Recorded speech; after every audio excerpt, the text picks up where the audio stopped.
All right, Gearheads, welcome to the show. We just watched the final race of the Formula One 2023 season, and Max Verstappen wins his 19th race. It's hard to get your head around, isn't it? Yeah, that's a perfect way to put it. It's a stunning number. Yeah, I mean, is. So today he wins, but he also adds another point with the fastest lap. 19 of 22 races, plus 4 wins from 6 sprint races, 2 P2s, 1 P5, and then a P2 and a P3 in the other 2 sprints. Just mind-blowing numbers. Yeah, incredible, historical. Yeah, well, and I think that's the thing. You know, there's going to be a lot of he's done it again, and it's boring because but you've got to catch yourself in that moment and go, wow, I am actually witnessing, sporting-wise, something pretty darn special here. Nobody minds a three-peat in basketball. Nobody minds the domination of Brady and Belichick. And I think some of us do. Yeah, of course. but my point is, you've got 28-3. Exactly. You've got to take your hat off to what they've achieved. It's incredible, and like I said yesterday, in such a competitive field, it's not like nobody else came to play. Well, and the way I do it is I think of it as, all right, well, let's look back at this in 10 years. You're going to look back at it and go, oh my gosh, if you're just scrolling through the record books, you're going to pause when you see 19 out of 22 races. It's just crazy. Crazy. Yeah. Well, Bob, I mean, what else today? Hey, what about the Ferrari and Leclerc? They started talking about, hey, we can slow down and let Checo ahead and then start backing up George. Well, it just shows you how Leclerc is actually the key strategist for Ferrari. What I'm getting at is, why didn't they do that a few? They could have. Because he's doing 109 miles an hour, and he had to think about it. Ferrari didn't. I mean, is that the case? I'm going to get Chris's take on this because you know how he has literally got his mind on the pulse of this. But what do you think, Bob? Well, I was glad I woke up from my nap in time to see what he was doing. That was not the most mesmerizing of races, I must say. And Martin Brundle picked up on it immediately at the start of the race. He said, well, I guess we're going to devolve into a DRS train here, aren't we? And that's pretty much what they did.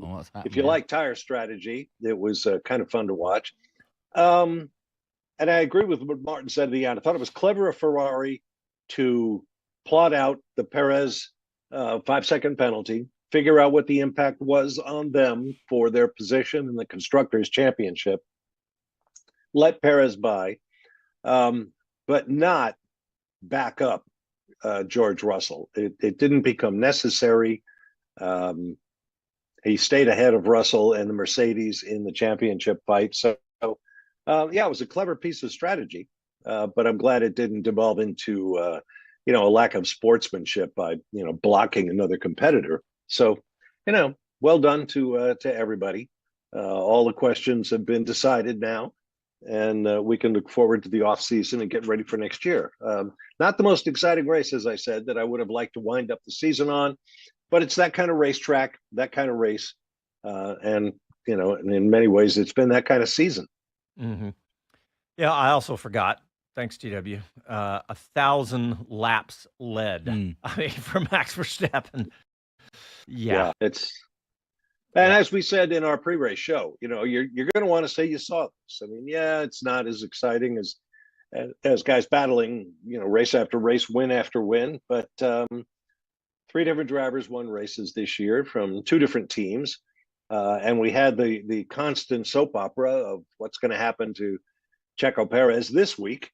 And we saw teams rise and fall. McLaren started out badly and then improved amazingly. By contrast, Aston Martin started out drums and guns and then fell off the pace and then came back again at the end. So it was another one of those seasons of constant development, constantly changing story, with the one caveat that Max Verstappen was just head and shoulders above everybody else. I mean, he was just on another planet. Congratulations to him. Congratulations to the team, who, as we pointed out earlier, had near bulletproof reliability throughout the season. And, and that's down to every mechanic doing their job including all the folks back in the factory that we always hear the drivers talk about after the race. So, yeah, all in all, a terrific season, an historic one by any measure. And here's to the future. Yeah, and also hats off to Mercedes, who've had an amazing decade of dominance themselves, but to fight back to second place, literally in the dying seconds of this season, shows you that Brackley and the factory and Mercedes aren't they're not giving up by any means, and I think that that bodes well. That bodes well. You mentioned the future. I think Mercedes know that they've got to rethink it, and Hamilton, has been quite strong about that. And if they do go the direction that he has suggested, maybe, just maybe, we'll see in Bahrain that they're back. We'll see. Yeah, what they'll say is, can everybody wait until Red Bull introduces their new car, and we'll see what Adrian Newey has dreamed up, and then we'll do our car. No, you're right about Mercedes, though. I mean, they were just awful at the beginning of this year. They made a collective decision, went down the wrong path. The car was awful. Lewis has hated it. Russell's been able to deal with it. I'd say on balance this year, better than Lewis. But it brings out what we're talking about in the pre-race show about how this is a garage sport. This is about creating your actual race weapon, not just, buying something off a shelf and then having a driver that'll hopefully beat everybody else. When you got a guy like Lewis Hamilton and the car you have designed does not suit him in any way, shape, or form, you've made a terrible error. And Mercedes did that. So they adjusted. And probably got the most out of the season that might be expected. But it started out horribly. Could have gone completely off a cliff, but it didn't. So hats off to them for that. All of that machinations, all that hand-wringing for Mercedes, and it wouldn't have made a bit of difference. They still got second. They would not have been Red Bull no matter what they did.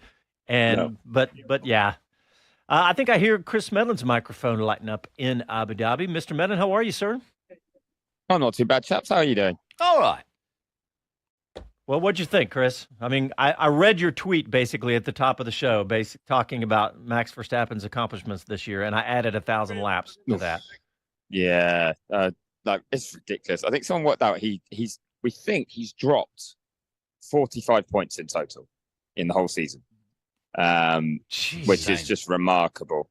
Yeah, I mean, he had the 5th place, didn't he, in Singapore? The only time he was on the podium. 2 second places, 1 everything else, 4 of the 6 sprints, 1 second, 1 third in nose, and a bunch of fastest laps, but not in every single race. So, if you factor in all the races, all the sprints, and all the extra points of fastest laps, still, I think it's 45 or 46 points that he's dropped in total, which is just remarkable. So, you occasionally see it in you occasionally see it in an F4 or a Formula Regional Championship, but never in Formula One. Incredible. Mm-hmm. No, I mean, one of the things I think that we do have to mention, actually, is a bit of a boring topic to bring up, but reliability has been so high because we have this engine freeze where teams can only, or power unit suppliers can only make changes for reliability reasons. They can't upgrade the power units anymore and develop them like they used to. They're not pushing the envelope so much, so you're not getting those failures that used to trip drivers up as well. But even so, just the way he's handled every situation that's been thrown at him, we've seen him be aggressive when he's not been leading races or having to fight through, and he's generally got it done. I mean, I think about the Vegas. That wasn't an easy race for him, was it, by any stretch? And he found a way to win that. And the way Verstappen handled the season and handled all of his own success, he can be blunt. He's always brutally honest. Yeah, he's a curmudgeon. I called him that at Las Vegas, and I'll stand by it. I thought his words were not well chosen on that occasion, but it's that very focus, that very, here's what I think, and I don't care what anybody else thinks kind of attitude that allowed him to handle his success. Maybe gracious is not the right word, but honest. Yeah, and he's. Go ahead. No, please finish. Well, and I think that is probably a more subtle and lesser appreciated skill that Verstappen brings to the table. He is pretty unflappable we've heard him on a very rare occasion during the past season get on the radio and get upset about something. It happened, but not very often. He's a very cool character, still evolving as a human being and driver, as we all are, I suppose. And, what's to come for this incredible juggernaut of Verstappen and Red Bull? Yeah, I was going to interrupt and say, it does remind me. Everybody looks back at Senna's career with, glossy eyes about how amazing he was. And he was. But he was similar to Verstappen. He just told it like it was. He didn't garner friends. Senna said it like it was. You've said that many times. Oh yeah, he was no angel by any means. He would run up somebody off the road, just like Verstappen did at Vegas. He would make moves. He won a championship by taking his opponent, his teammate, out. Totally planned. I'm sorry, but so that was Senna. But now we look back, and I think we will look back as well at the sort of different sides of Verstappen and go, but point to that fact that he was single-minded in his efforts. No question. All right, gentlemen, let's do a quick top-of-the-hour reset, and when we come back, we'll continue to discuss not only this race, but this season. You're listening to Speed City F1, back after this.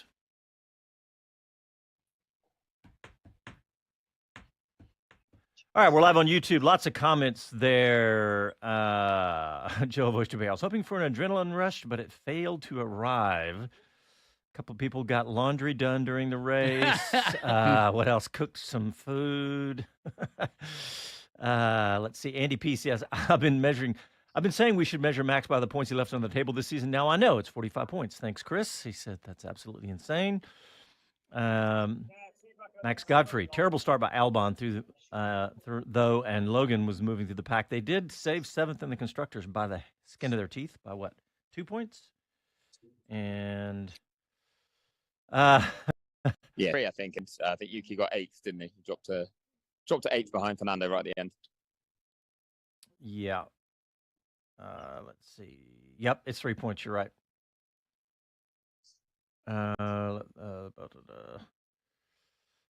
Look at TW looking on the bright side of things. Look, glass half full says the positive for Ferrari, additional wind tunnel time next year.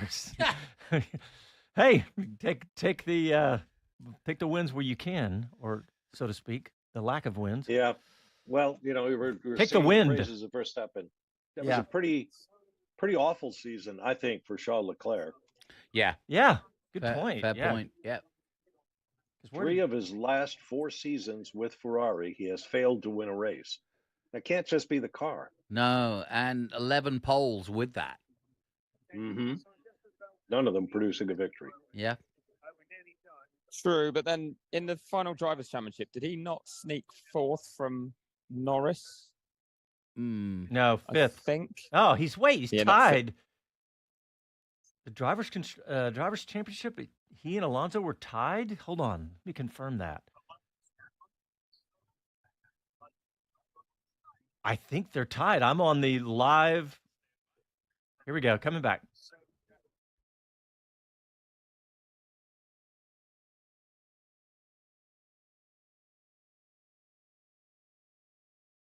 Hi, this is Gene Haas, and this is Speed City. Welcome back to the fastest hour in radio, Speed City. CrowdStrike presents Driven in 60 as the official cybersecurity partner of the Mercedes-AMG Petronas Formula One team. CrowdStrike protects against cyber threats so the team can focus on what matters, their next win. The revolutionary cloud-native unified CrowdStrike Falcon platform harnesses the speed and power of the cloud to protect and defend organizations of all sizes against increasingly complex threats, stopping breaches before they happen. Because on and off the track, the stakes couldn't be higher. A split second can make the difference between victory and defeat. When every second counts, protection shouldn't slow you down. It should fuel your momentum. CrowdStrike, protection at every turn. To learn more and to try CrowdStrike Falcon free today, visit crowdstrike.com/XM. All right, gentlemen, we were discussing during the break the Drivers' Championship, and we were talking about Leclerc not having the greatest of years, but Chris Medland brought up the fact that It looks like he and Alonso are tied at 206, and I'm trying to confirm They are. that. Alonso, they are, and Alonso gets it by virtue of having more third places because they're tied on 3 second places each. 2 of them in the last 2 races for Leclerc, don't forget. And then they, 1 extra third place, or 2 extra third places to Alonso. He has 5 to Leclerc's 3.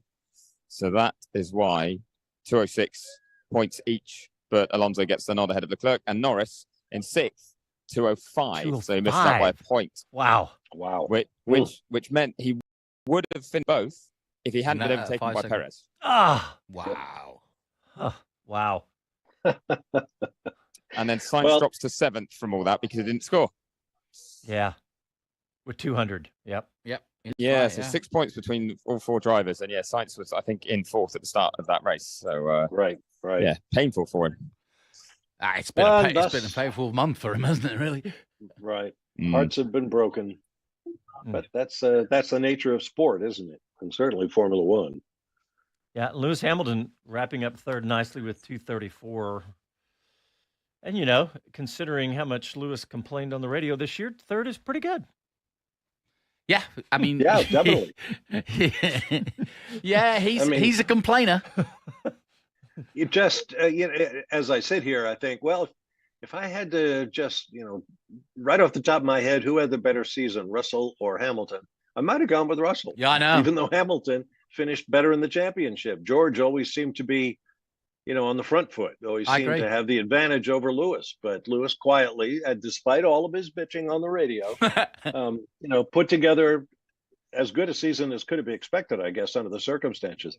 Just because you're complaining about your race car doesn't mean you're not doing reasonably good things with it, Yeah, to say where both McLaren and Mercedes were quoted after Bahrain at the beginning of the season, if we are looking back, both of them were writing this season off. Yeah. Yeah, good point. He says it shouldn't have foot race to break the tie. I agree. Per rule 3-1-1-5-7. 1 lap shootout. Yeah, that's right. There you go. That's one of those. And you can change tires. Well, it's funny. Everyone can. We all get nostalgic at the end of the season, and I'm thinking back on some of the other things that happened during the course of the year, and guys like the big shakeup at Alpine. Yep. Otmar out. The Otmar Zafnar and Alan Permain. Yeah. Bat, who I've known in Formula One since I started. Mm-hmm. All those moments. Fred Vasseur's arrival at Ferrari. Gosh, it's been a long year. Yeah, it has. It's been a really long year, and I have to say though, if on the downside, I really do think, and you can pinpoint it to Ocon, but even Russell admitting then, not well, coughing every 4 times a lap. They've got to reconsider just exactly how this they're going to go with goes. this. Yeah, evidently, I haven't even looked at the 24 schedule yet, but evidently there's a triple header at the end of it, including Vegas. So 2 of them. There's 2 of them. It finishes with, it's Austin, Mexico, Brazil, triple header, 1 week off, Vegas, Qatar, Abu Dhabi. So 6 races in 7 weeks. Leave it to the man who knows he's going to do a flight for every race. I was just about to ask Chris Chris, what's the answer? Because you agree with this, don't you? Much. I agree that it's too much, but I mean the answer is find someone who doesn't like money. Realistically, Right. that's the only thing that will change things. I'm going to see if it's possible to do a walk and talk with Alex Albon, and apparently it is, because Alex, no points for Williams today, but with Yuki only getting 8th, 7th place is secured. Relief, is that the main emotion? Yeah, relief, definitely. I was asking the team for updates during the race. Where was Yuki? And just say, okay, he's 5th. I was like 5th, but that's out the equation with P7. Do you know he led a number of laps? He led like 6 laps in that race. So if you'd have asked at that point, you'd have really been worried. Yeah, I mean, he would have got more points than they would have got all season if he won the race. So I knew that wasn't going to happen. I did look at the big screen and how's it going? And That was just the FIA president grabbing Alex right then. It's much of a shock. And no, we had a great race. Great race, great season. I think we've been able to really maximize every moment we've been able to score points we have, apart from maybe Melbourne. I can think of and the sprint race in Austria. The fact that I can remember them just shows you that it's very minimal, the amount of mistakes that we've made this year. So I think, you know, in the total grand scheme of things, I believe that's what's separated from, you know, AlphaTauri, Alfa Romeo battle. I think we've been able to be on top of it, whether it was strategy or taking chances with wets and slicks in drying conditions, whatever it may be. We've always been executing. So very proud of everyone. And how do you reflect then going into the winter? Are you ready for some time off, or are you already itching to see how much further this team can go next year? Exactly. I'm firstly very, very excited for my time off. I feel like I need it. I'm destroyed. I'm sick as a dog. But at the same time, you know, the reason why we've been struggling at the end of the season is because we've stopped everything. We've stopped our upgrade plan. It's all been about totally reimagining our car for next year, a completely different concept. So when you think about how we've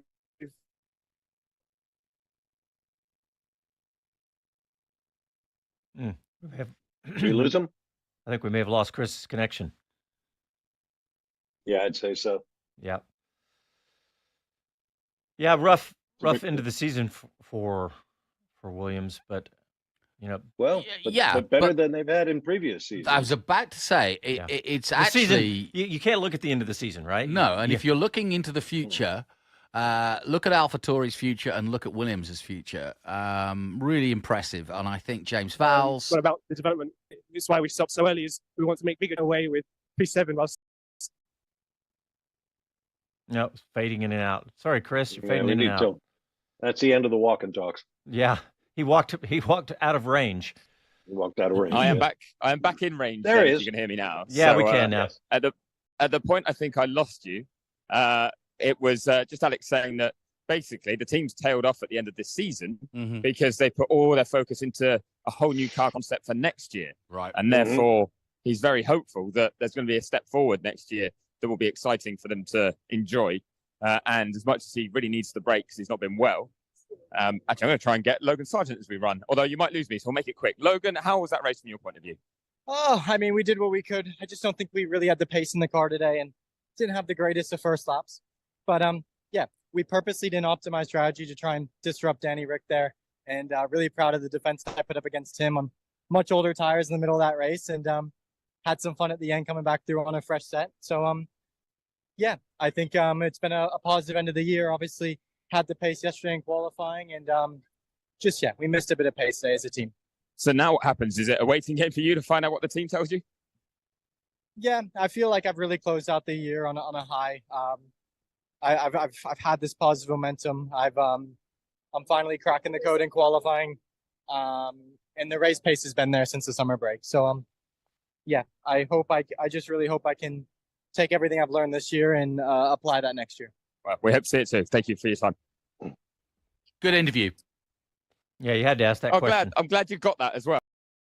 Yeah, well done. Because that is an important interview to our audience and also to Formula One, because I kind of agree with him. And you can tell he's got a pep in his step after what was not, it wasn't a very exciting race, but it wasn't like, we were watching Williams, but we weren't really watching Williams. We knew, that Tsunoda, we were focusing on Tsunoda's ability to try and stop Williams, but, it just wasn't a competitive day for them. But overall, Williams have moved forward, and I think Sargeant has done enough, honestly. I mean, I don't know what's going to happen to him, but yeah, little victories. In that interview, that gives you a little insight into the way the teams approach these final races. They stop racing for the best result they can get, and they're racing to stop others beating them. So as he said, his point was to disrupt Daniel Ricciardo's race, to stop Ricciardo getting close to the points. Now, that might mean that Sargeant gets a much worse result than he was capable of.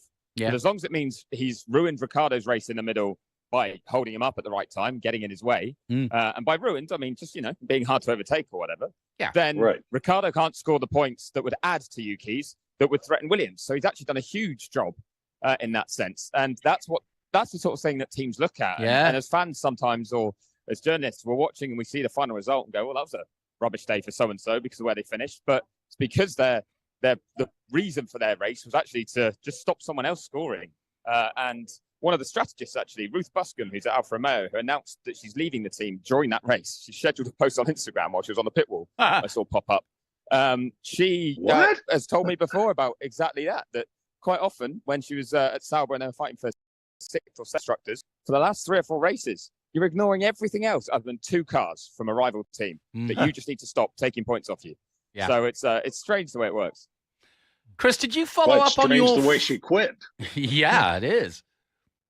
Chris, did you follow up on your theory with AlphaTauri's flaw? I did a little with Tom McCulloch at Aston Martin, who was, let's say, not fully on board with that. He kind of felt that was a little bit the direction of car development that AlphaTauri have done this year has kind of been a little bit more independent, he thinks, of where Red Bull's concept is. So he didn't seem to think it quite hit that note. But again, most likely to see it next year if anything interesting ends up on the Red Bull. Hey, Kevin Kelly stumbled across something that you and I, or actually you brought up and we were both excited about. Yuki led the race. Yeah, I think that is the first time, actually, he's ever run. The first time for Yuki and only the second time for a Japanese driver, Takuma Sato, back in good point. 2004. Nakajima never led one? No. No. Kamui Kobayashi, who was celebrated for his slashing passing style, never led a race. It's pretty amazing. Yeah, Takuma Sato. Wow. 2, 3. How many times has he won the Indianapolis 500? I know. Yeah. And I think I'm right in saying it moved Yuki ahead of Fernando Alonso in terms of laps led this season, and ahead of Oscar Piastri. Piastri had just 1, so I think it put him 7th on the list of laps led.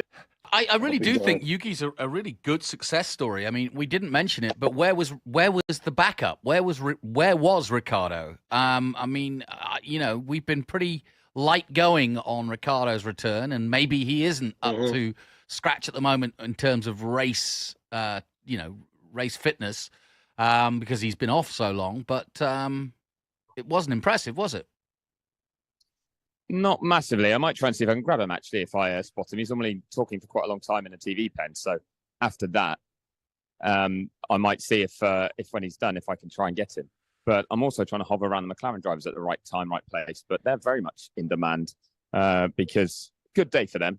5th and 6th and getting the job done in holding off Aston Martin. No real stress, I don't think, on that front. Chris, do you know the lineup? And I've been struggling to find it for Tuesday. Some. Okay. You can fire teams at me, and I could probably tell you. Well, at least we one know. Of the drivers, Yeah, I'm going to say we know Mercedes are going to try Vesti, obviously. And both race drivers will do the other car. They'll split it, apparently. Well, that is good for him. Who else? Aston Martin, Drogovic. Yep. Fittipaldi and Haas. Yep. And Behrman. Fittipaldi and Behrman, Fittipaldi's taking over the tyre testing. Yeah, and that's an interesting one. The race driver's seat. Yeah, they want him to get some experience in the car, and especially because he's actually going to have fewer opportunities next time. So Schwartzman was just of the Friday drivers. Hey, Chris, we need to get a quick break in. Are you about to get Ricciardo, you think? No, there's a slight outside chance, and I say slight, of Lando Norris, but I'm going to have to doorstep him if that's going to happen. So let's give it a go, actually. I might see if I can. So he's getting absolutely bear hugged right now, but he's having a good chat with a friend of his, I think. But and they're getting a lot of photos of him, so I don't want to get in the way of the shot at the moment. But Lando, can I just quickly ask you? Well, we'll do a walk and talk. Very happy with that team securing 4th place, 5th and 6th for you and Oscar? I'm very happy with that. Could I be happy if I was 4th in the drivers? Yes. But, 1 point. I know. Actually 2 to beat them. But yeah, I'm very happy. Oh. No way are they going to throw in the water. Oh, no. So there's a Mercedes team employee who's about to be thrown into the harbour, which happens in their last race. But no, I'm very happy. The team finished ahead of Aston, which was our target since the halfway point. So a big thanks to them. They worked extremely hard. We turned things around massively, and I couldn't have done it without the whole team. And how do you reflect on your season? Because I think if you were level on points, would you not have won on countback of second places? You've had loads this season. I don't know, to be honest. The answer is I didn't finish there. So, look, I'm just proud of how it's gone. I feel like I made some steps forward this year as a driver. Even though it's my 5th year, I'm still learning things and I'm still progressing. So I'll take some time away now. Still plenty of things, but I'll take some time away, spend it with some family and friends. Like this little boy here, and come back better than ever. Yeah, no testing for you, so go and enjoy it. Oh, nice, Chris. Excellent. Hey, and by the way, just a reminder, I'll say it again, he's 24. Amazing. Yeah. 5th year. All right, well, coming up after this, we'll continue to break down both the race and the season. Back after these.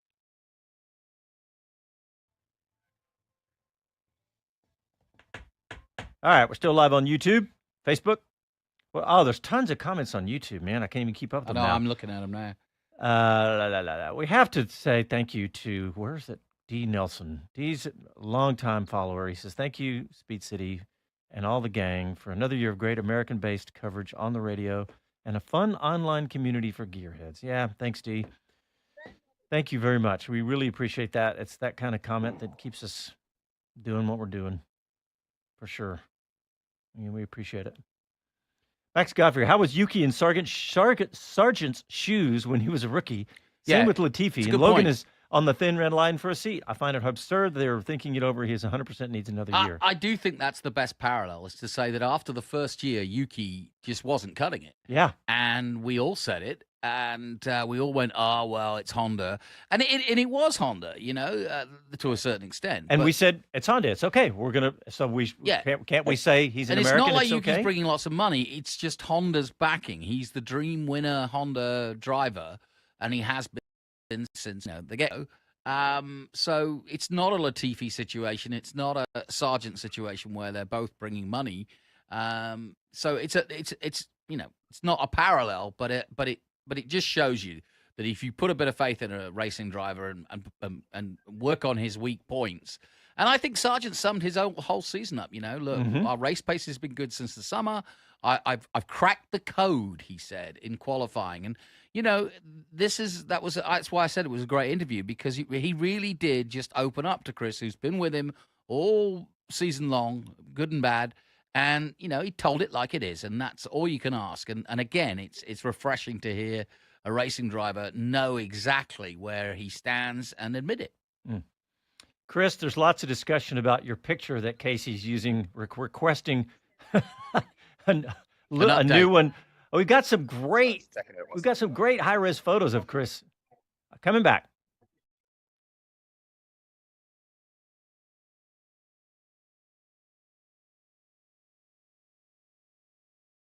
Hi, this is Karun Chandok, and you're listening to Speed City. Welcome back to the fastest hour in radio, Speed City.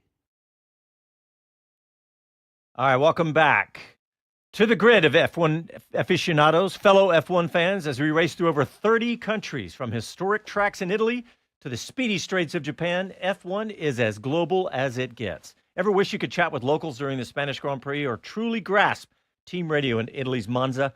Dive into the vibrant and formidable with Rosetta Stone, your co-driver in language learning. With Rosetta Stone, you're not just on the track, you're in the race. No pit stops, no renewals. Move from rookie phrases to pole position conversations, immersing deeper in every race. Rosetta Stone offers a pit lane of 25 languages, guiding you at your pace.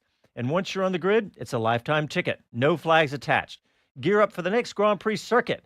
For a limited lap, get 50% off Rosetta Stone's lifetime membership. Full throttle your language journey at rosettastone.com/SXM.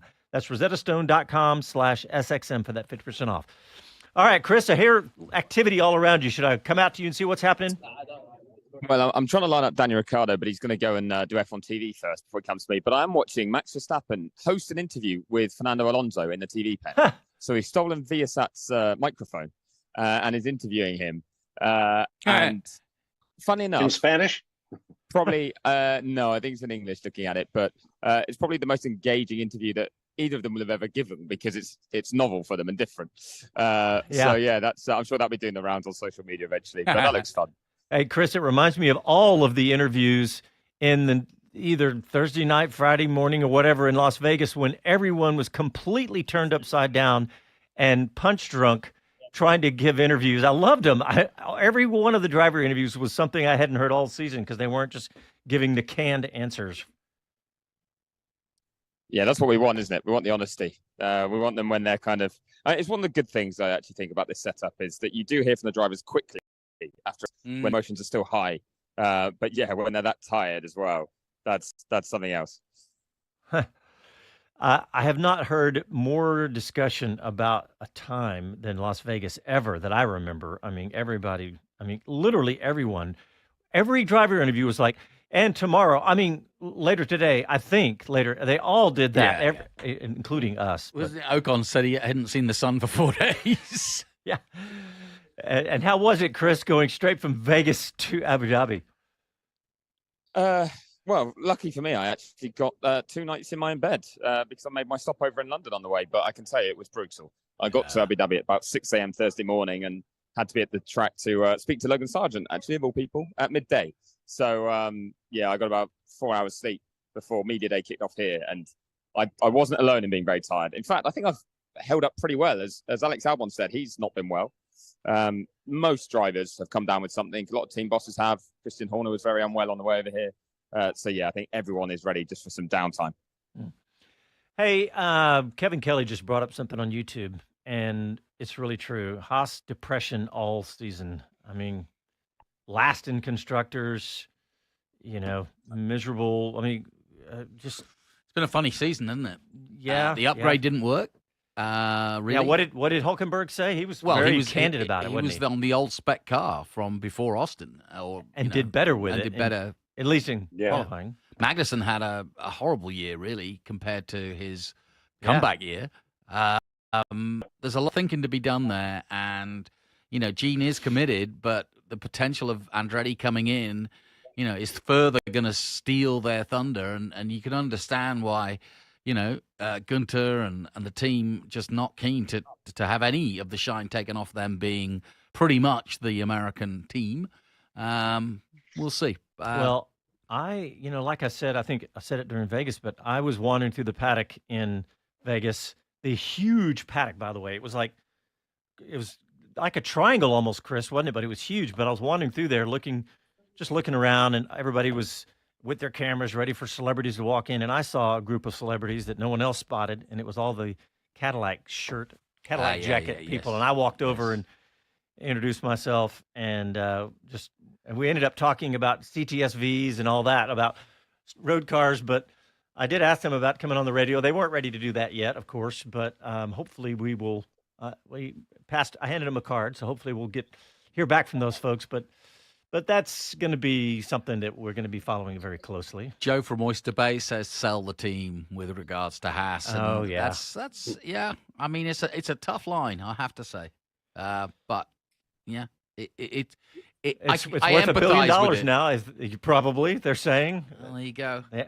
Or close to it. Sell the team to who? Exactly. Well, I think he's assuming Andretti maybe let him, maybe take over. I don't know if that's what he meant, but yeah. Maybe it just means some fresh thinking at Haas. Quitting doesn't solve much. Maybe a shakeup in the design and engineering department and some, like I say, fresh thinking. But selling the team, just taking your ball and going home, doesn't really help. Well, it's funny you guys bring that up because I've got Gunter Steiner lined up for our end of season review show on Wheel to Wheel, and he seemed to be kind of feeling that maybe they needed just a little bit of additional personnel, just a little bit added investment in certain areas of the team, but he still thinks that the current setup can work because it has in the past. He says, we've been fifth in the past and fought for much better positions, right? Using the Ferrari partnership and designing a better car. And he said the big disappointment this year was that the car wasn't so good, certainly not in race trim, and then didn't improve with that upgrade. All the work they did on that.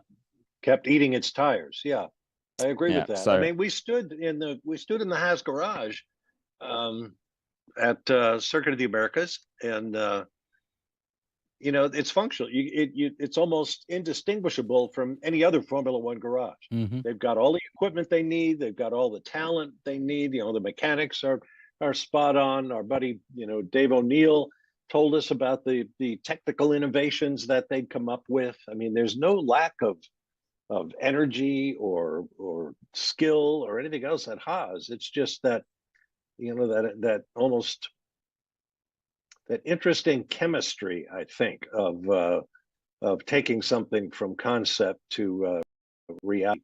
And I might agree with Gunther. I think maybe they need some more fresh thinking on the engineering and design side. Now, whether Ferrari's going to be able to give them that, I think they've got their own issues. But Gunther, and I always say this when I'm done talking with Gunther, that cat is a lot smarter than people give him credit for. Yeah. We know he's funny, and we know he uses bad language sometimes and so on, but he is not, he's not a rube. He's not a hillbilly in this sport. Gunther knows what he's talking about. They just added another American sponsor. Yep. And Plan Go. Yep. Another one, New Era. They just added another one. I was like 2 or 3 days ago. I'm going to interrupt you at this point now because I've managed to grab Daniel Ricciardo, who is stealing people's hats. He's going to have to give that back when he's done signing it. He's going to get swamped here. So we're going to try and walk and talk. But Daniel, 11th place today, so just outside the points. Frustrating position? Yeah, it was a little bit because we became so, obviously, got so close. I feel like Mexico, the Brazil sprint, and today, if we had one more lap, we could have got more points. So there was a couple races that ended a little bit short, but I think, yeah, obviously yesterday was a real bummer just to qualify that far back. When we came into the day pretty confident. So yeah, that was obviously a shame. It made today obviously a bit of an uphill battle. I think the race pace was good, but just, yeah, there was some great qualifying this year, but then some not so great. So that's what we'll try on next year. Logan Sargeant was telling us that he was basically put on defensive mode against you. Did you feel like you were marked a bit by the Williams drivers trying to make sure you didn't get up to the points? Yeah, and they're doing their job. It's a race, so I never expect anyone to just wave me by. But it's hard with them because they're such a slippery car. They're so quick on the straights, and I think there was maybe pass into turn 6, but then he would get me in the DRS in turn 9 or whatever. So even like strategically passing him was not easy. In the end, it was actually a fun move on the outside of 9, but yeah, we just probably lost a bit too much time with them, and obviously then it just made getting back to Stroll a little bit more difficult. Well, the team finishes 8th in this championship, which didn't look on the cards a few rounds ago. It's done a great job of updating the car, but also it's been your comeback year. How's it felt, and how much are you looking forward to a winter of preparing for a full season next year? Yeah, I can't wait. I think the year was a very peculiar one, but ultimately I got my answer. It was 12 months ago. I really wasn't sure if I'd be on the grid, let alone this year, but ever again. So, to be back and just be fully in love with it again, and building my confidence back up. I think having now a full preseason, and one that I come into with definitely some energy reserves. I think while everyone's getting a little bit of time to recover and rest, I'll be back in the gym and yeah, just try to get a head start. So I'm hungry and looking forward to that. And We lost you, Chris. For 24. There it goes again. Thank you. It's good. No, that was the end of the interviews. So you got it just as today. Yeah. Good stuff again, and good to hear. I mean, there's no question. He is positive about next year, and I'm positive for him hearing that, because that was what I wanted to hear. Yeah. Okay, coming up, we have a couple more topics that we want to cover on Formula One, and we'll be back after these messages.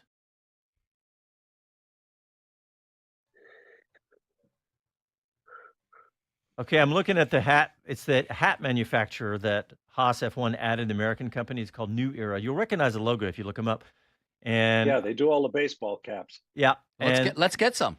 Yeah, and except that you can't buy a Haas hat on their website right now. Why not? You can buy a McLaren, you can buy a Red Bull, a Alpine, and you can buy Joe Gibbs Racing and some NASCAR, but you cannot buy a Haas. I don't want a Haas. I want an SCB hat. I want a Speed Well, yeah, City we'll hat. get ours. Yeah, we'll get ours. We need to get the 2024 hat. Yeah. We have been a while since we changed our design. I like it, but we need to add some fresh blood to the new hats. What else? You guys have got me right now? Yeah, we got you. Yeah, we got you, Chris. Yeah. Cool. I'm going to try and line up Zach Brown when we're back. Good call. He should be a happy man. I don't know if I can get anyone at Mercedes, but I might try to as well from there, seeing as they held on. Yeah. Who have McLaren got? Obviously Pato, but who else have they? Are they doing anybody else?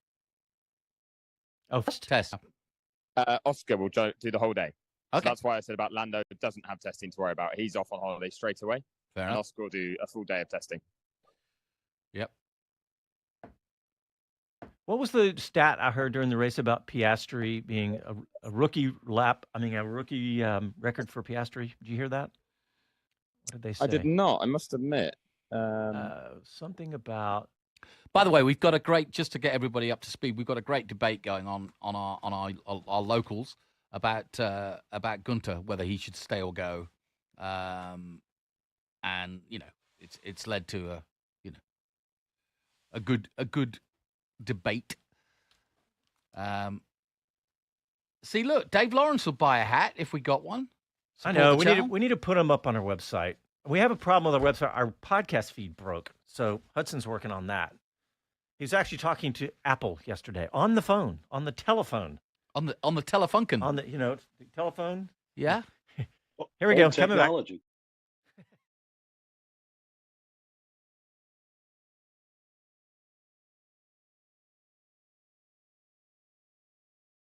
Hello, I'm Jenny Gow from BBC F1. You are listening to Speed City. Welcome back to the fastest hour in radio, Speed City. Straight out to Abu Dhabi with Chris Medland. What do you got, Chris? I was hoping to get Zach Brown, but sadly he's had to go on a debrief. So we'll get him afterwards when he comes back out from, I imagine, patting the team on the back because they've managed to secure fourth place. And that's the fourth place did not be coming earlier this year, as we spoke about earlier in the show. So what I'm going to do now is hot-foot it back up the paddock towards Mercedes and see if I can get anyone from there, because that's another happy team. And I prefer to bother the happier people today because you don't tend to get quite as much out of the ones that are frustrated. See if you can get another Vowels interview too. I'll take a vowel. Yes. I will see if James is still here as well. That's it's a long paddock, so it might take me some time to get down there. So let me go Mercedes first, closer.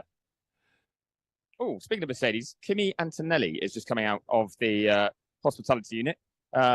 Really good young talent. Oh yeah, for Mercedes. He's going to be stepping up to Formula 2 next year with Prema, straight up from, I believe, Formula 4. I think he won 2 Formula 4 titles this year. Yeah, he was World Karting Champion. Yeah, he's been one that's really been on their radar. They've been very excited about. So yeah, he's going to be at Prema alongside Ollie Behrman. So that's some lineup. Ooh, yeah, that is a good lineup. F2 next year. Hey, Chris, Jonathan is going to be headed down to New Zealand again for the Toyota Racing Series, scouting out all the usuals down there. And when are you going to leave, Jonathan? January 1st. Wow. It's coming up fast. I mean, there's always a plethora of talent coming through there. I mean, what are the biggest names to come through there? Oh, Lawson, Yuki, Stroll, Lando. Yeah, and keep going. Yeah. Schwartzman. I'm keeping an eye on Schwartzman. He's going good, but it's a question of where. He might fit into Haas if one of those two decides they've had And we got our Austinite. Ryan Sheehan going to be there. Ryan second Sheehan. year. Yeah, he's got a good chance to do well this year. It's the second time. I see him in the top 3. Yep. Oh, let's see what else we got on YouTube. There's lots of activity. Yeah, David said he'd buy a hat. We should put those up. Oh, David says, can we catch Toyota Racing Series stateside? Yes, you can. YouTube? It's going to be free. Well, it's going to it's going to be live stream, but put it this way: keep your ear to the ground. I've got some plans. Are you watching? Are you? Yeah.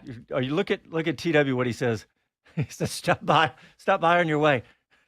Oh yeah, no problem. I'll come. Hey, listen. A chance to come to Thailand. Absolutely. all about it. Oh, David, if you haven't watched Toto, I mean, again, you just heard the list of names. You gotta check it out. And Jonathan, how many times have you done that? This will be my 13th.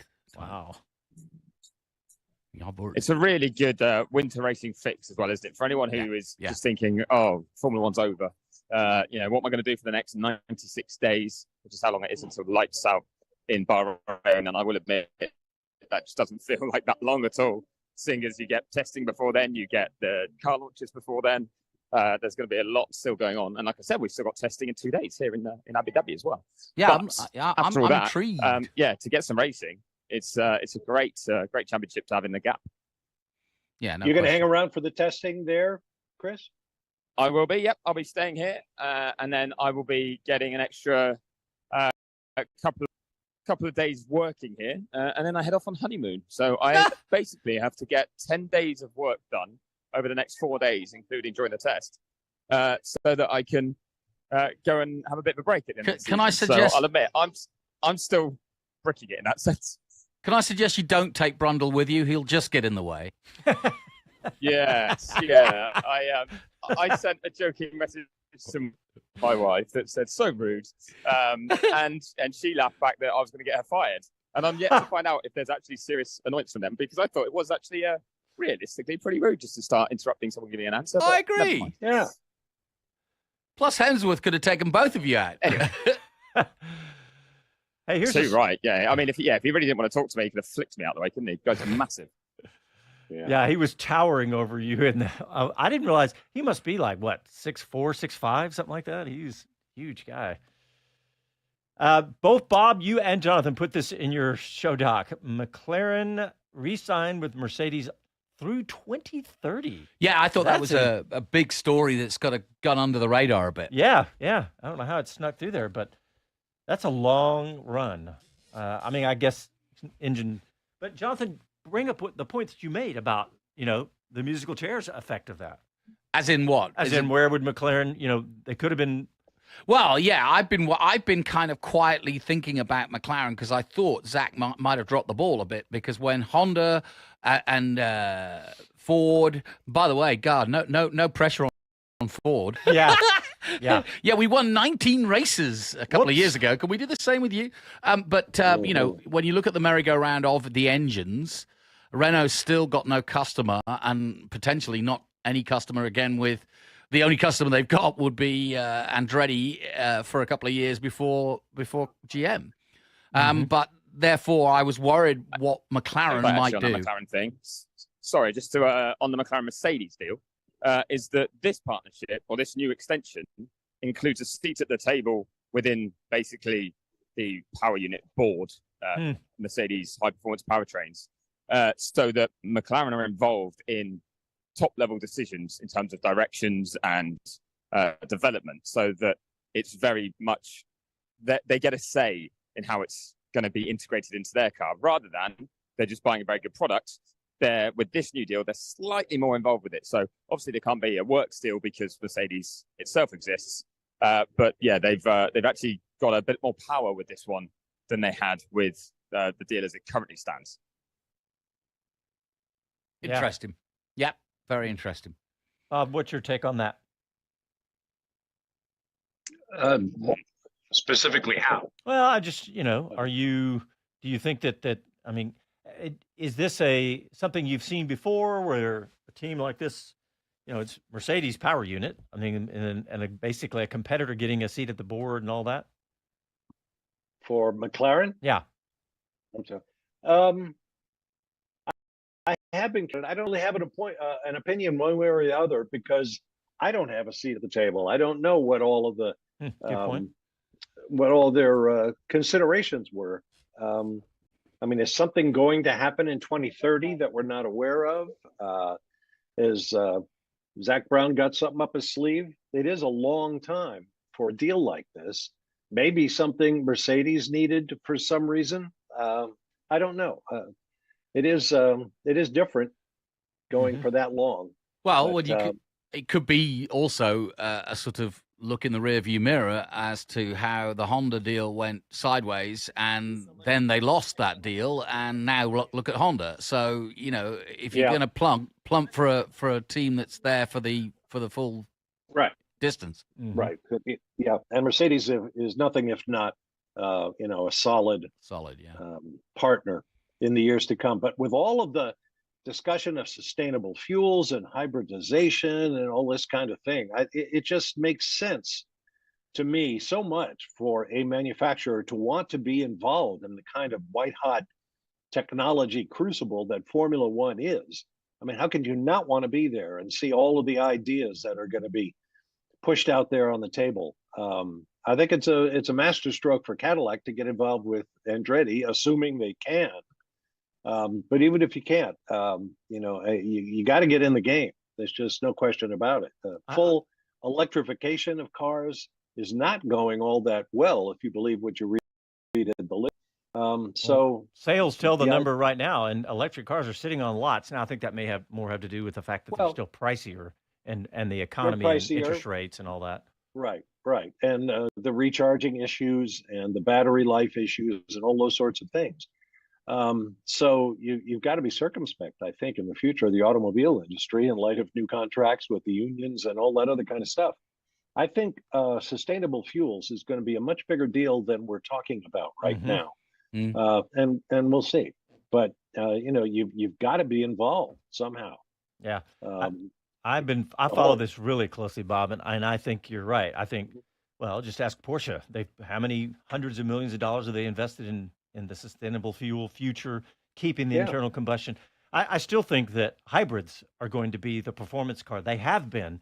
I mean, going back to the LaFerrari, the McLaren P1, the Porsche 918, I think they will continue to be because you have unique advantages of both.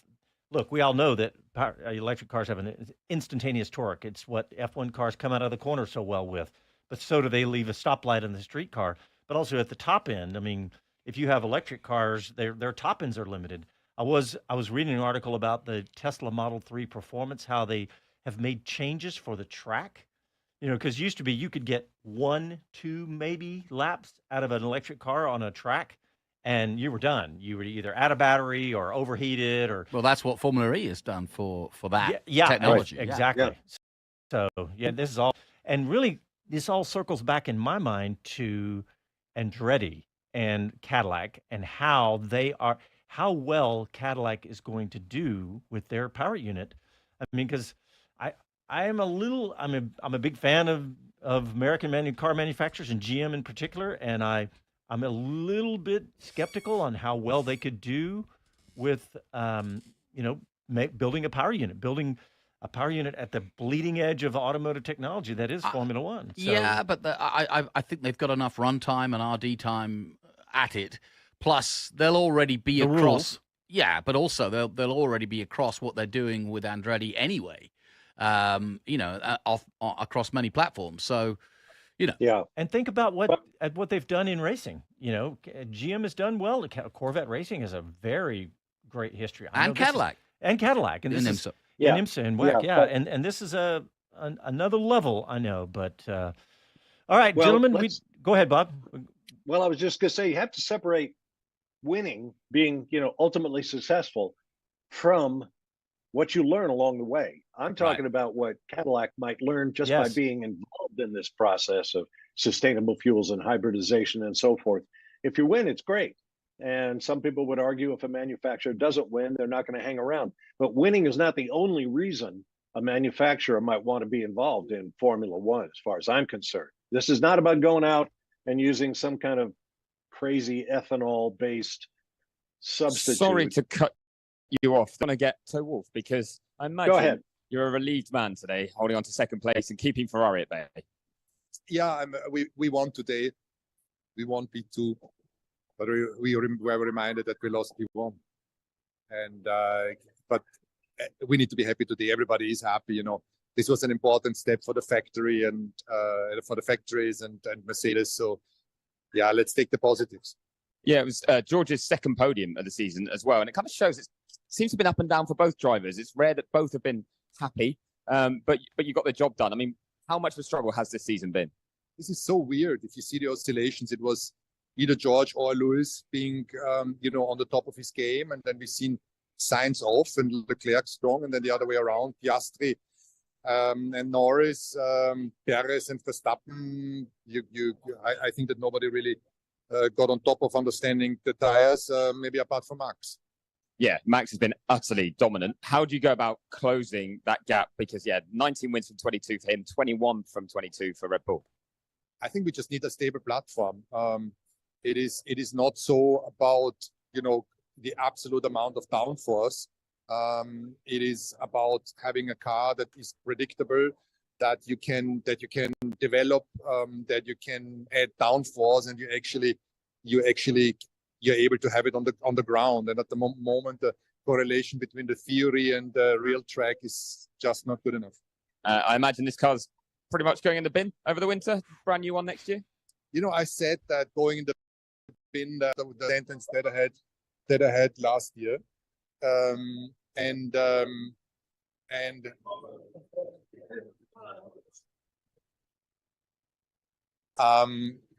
that's what I said last year. But in a way, the not so good cars are reminders of what we need to do. And last year's car was courageous and extravagant, and we believed it was good, but it was never fast. And so need to be, we really need to be on our top game in order to beat Red Bull. Yeah, and I think every F1 fan would love to see Mercedes back in that fight. Certainly Lewis versus Max again. Can you give us any hope that could happen next year? Do you think you can bridge that gap over the winter? And how much are you looking forward to getting stuck into that challenge? I'll give you the guarantee, and to all our fans, that we will do the utmost possible to fight for that. Thank you very much, and enjoy a bit of a break. It's been a rough season. Thank you very much. Great stuff. Toto's great. I love his wife Susie. Their two accents must make the dinner table very interesting. Yeah. And all I could think of is this is Toto saying, "I'll be back." Yeah, it is, isn't it? And I love the fact that when you actually know the geography of where they both hail, i.e., where the both teams are, they're 10 miles apart. I mean, they must drink in the same pubs. Those two team members, as it were. Yeah. All right. On that note, we are going to take our last break of the 2023 season in our Formula One show. Don't say it so tiredly. All right. We'll be back right after this. Done with feeling.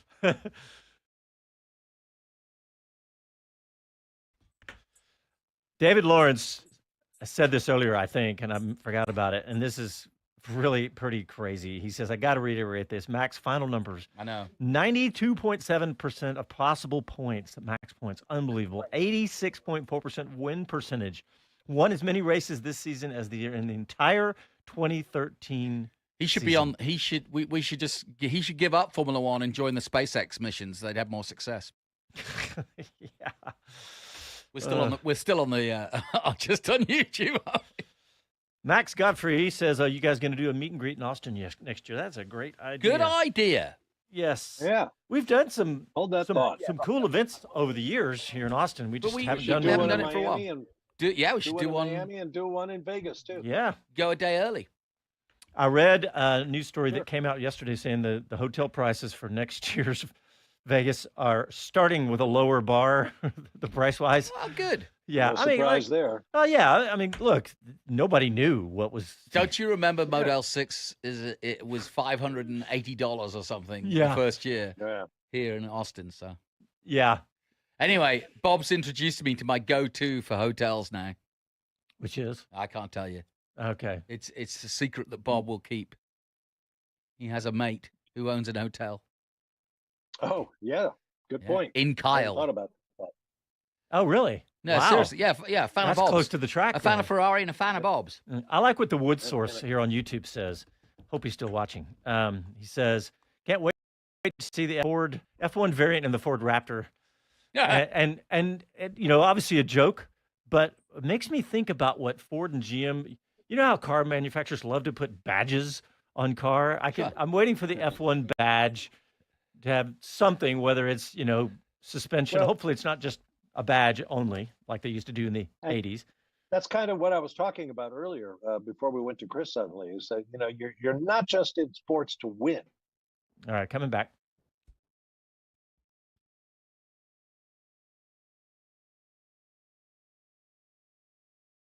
Hi, this is Jay Leno from JayLenosGarage.com, and you're listening to Speed City.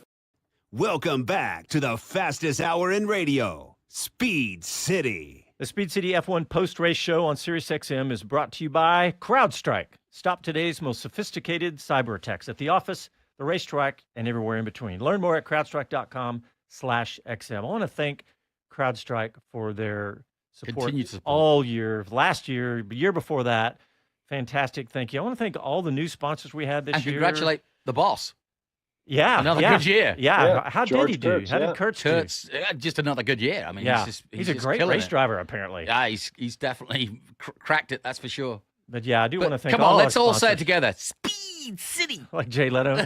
Speed City. That interview was from 2013, I think. I feel like he was making fun of us when he said it too, by the way, but I don't care. I'll take it. I'll take it. It's Jay Leno. I'll take it. Exactly. All right.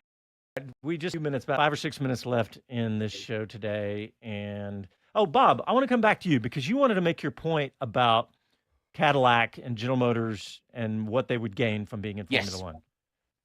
Well, yeah, I'm probably belaboring it, but I mentioned that you're in there. Of course, you're in there to win. Marketing wants to win, but you're also in there for the leverage you get throughout your brand. And you were talking about badging other cars, and Jonathan was talking about putting a Formula One derived engine in a hot special that you might build. I mean, there are so many pluses for a manufacturer to be involved. To me, the most important is development, the new ideas. Look at what Honda has done over the years. One of the most successful names in Formula One, and they kept running young engineers through the program. Even if it slowed down their rate of development, they wanted new engineers to get this taste of what it's like to be in this high pressure, get it done yesterday, break new ground, invent it, patent it, whatever. And so I think it just makes so much sense for a company like Cadillac. And I think if they stick it out and if they do it right,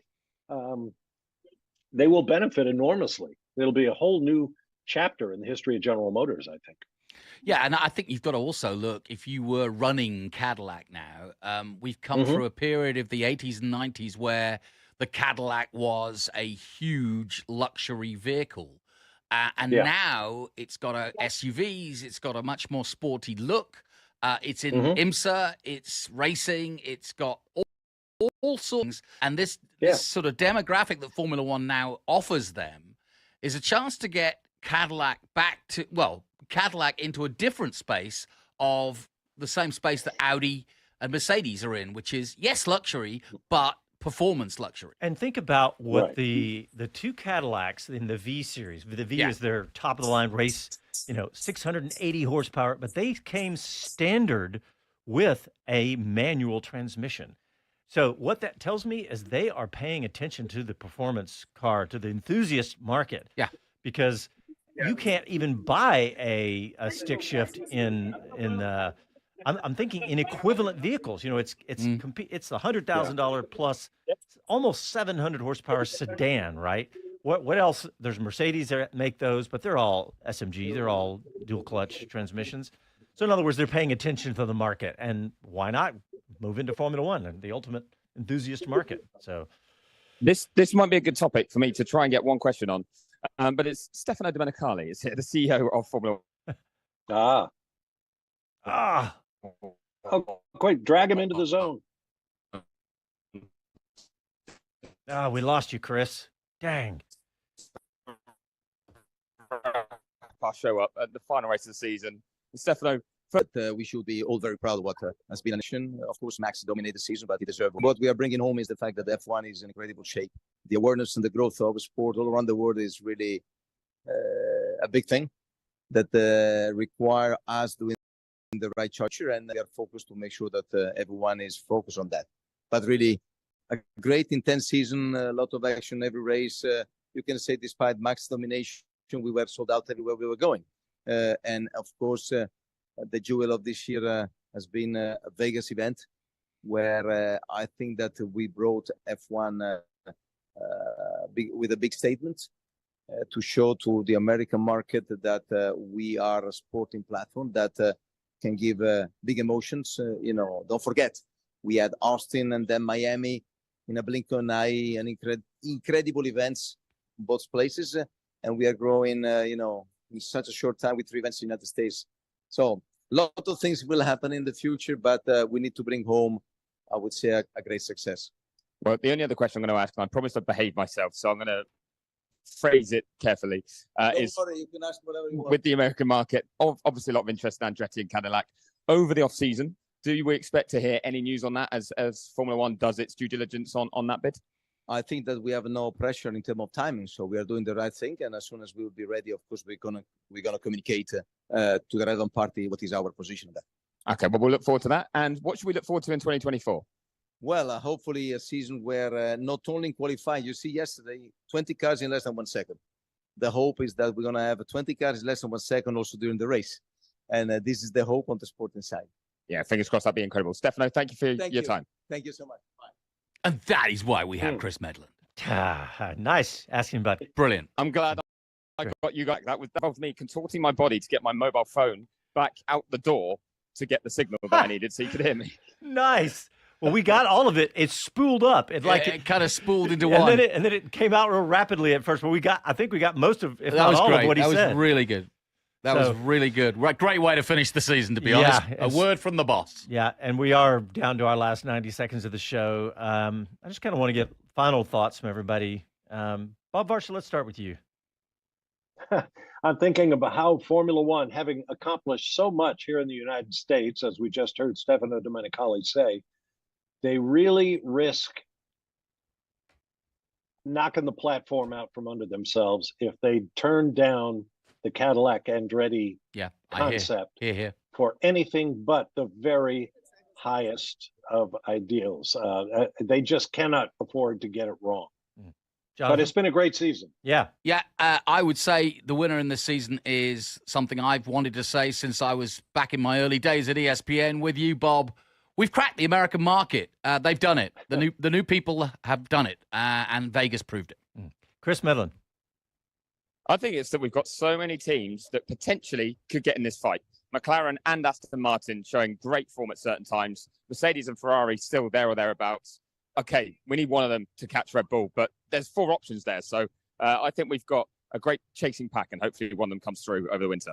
All right, well, my final thoughts are, I want to thank all of you guys. I'm privileged to work with true professionals. It's stunning. I want to thank everyone listening all year long. Thank all the sponsors. Everything. Thanks to everyone. And we will talk to you next Sunday night. Sleep!